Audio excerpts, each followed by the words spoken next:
Hello everyone, welcome back to my YouTube channel. Sorry, I'm just adjusting my camera. Okay, so I got some random inspiration today to do a tips on how to be healthy on a budget kind of video. Basically, I put on like a list of foods on my phone that are considered superfoods, which by the way is every food on this planet that nourishes your body nutritionally. You hear a lot about like superfoods being really expensive and having to spend heaps of money to even start being healthy. That's not true. There's ways around it. I'm a uni student. I know what it's like to be poor. Even though I still live at home with my mum and she does all the grocery shopping, if there's certain things that I want for myself, I will spend the money on it. My list on my phone, they're all superfoods and I've separated them up into your cheaper ones and your expensive ones that are over advertised and over purchased and over talked about and everything,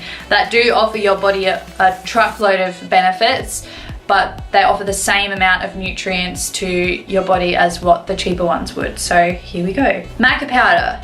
Okay, so can I just say, I have maca powder.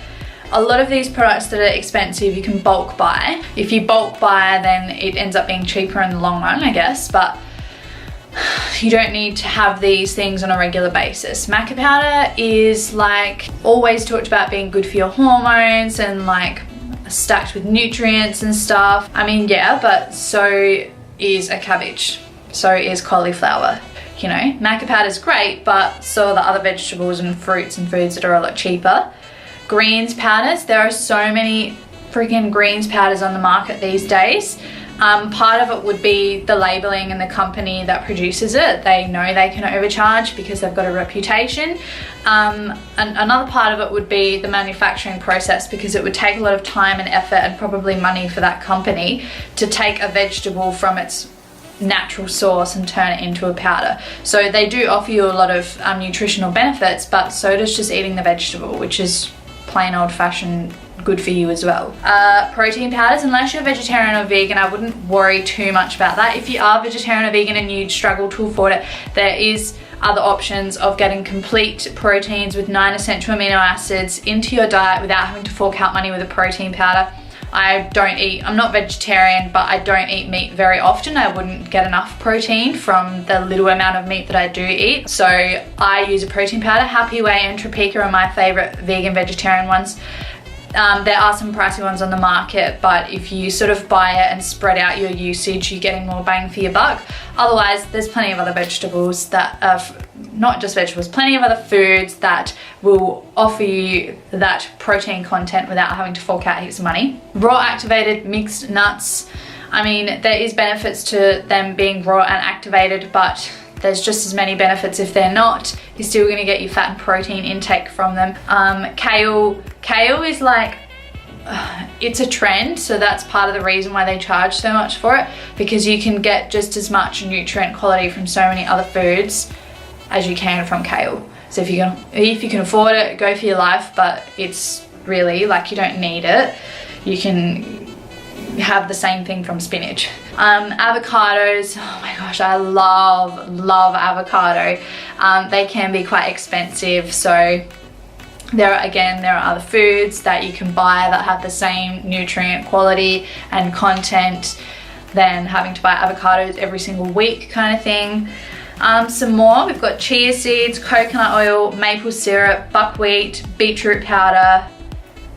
Just buy a beetroot. Like paleo pre-packaged things like paleo crackers and Pete Evans paleo sauces and paleo everything. I know it's a trend and it is good for you and stuff, so you can afford it, then go buy some. But if you can't afford it, buy the ingredients and make it from scratch. Okay, so now I've got my list of cheaper things on here that you can replace and have the same amount of nutrient content quality in it as all the ones I've just mentioned. Okay, so we've got oats. Lentils. Lentils is a really good replacement for protein powder and what else did I say? Buckwheat, because they're your vegan vegetarian proteins. That's there in itself is so much cheaper. Lettuce, apples, frozen peas, split peas, carrots, pepitas, cashews, white potato, onion, cherry tomatoes, normal tomatoes, chickpeas, coconut, lemons, limes, coconut water, cucumber, celery, cabbage, cinnamon, turmeric, garlic, plain olive oil. You can get cold pressed, is a little bit better in terms of like the fat absorption, like the omega-3s and stuff, but you're still gonna get the benefits from it if you have normal olive oil. Flax seeds and banana. Another little top tip as well, please, like if you are trying really hard to be money conscious when you're being healthy, if you're buying in season foods, you're already going to get the discount. The reason why out of season foods are expensive is because it costs more and it's harder for the farmers and the producers and manufacturers to provide that food to the supermarket that you're buying from, because it's not in season. And you're also not only nourishing your bank account, but you're nourishing your body more if you eat seasonally. Anyways, I wanted this to be a quick video, so I hope I helped people out there that are poor like me, uni students, school students, big families, single mums, single dads, whatever. Anyways, if you have any questions, hit me up, like this video, subscribe to my channel because there'll be more, and I'll talk to you guys soon. Thank you. Mwah. Bye.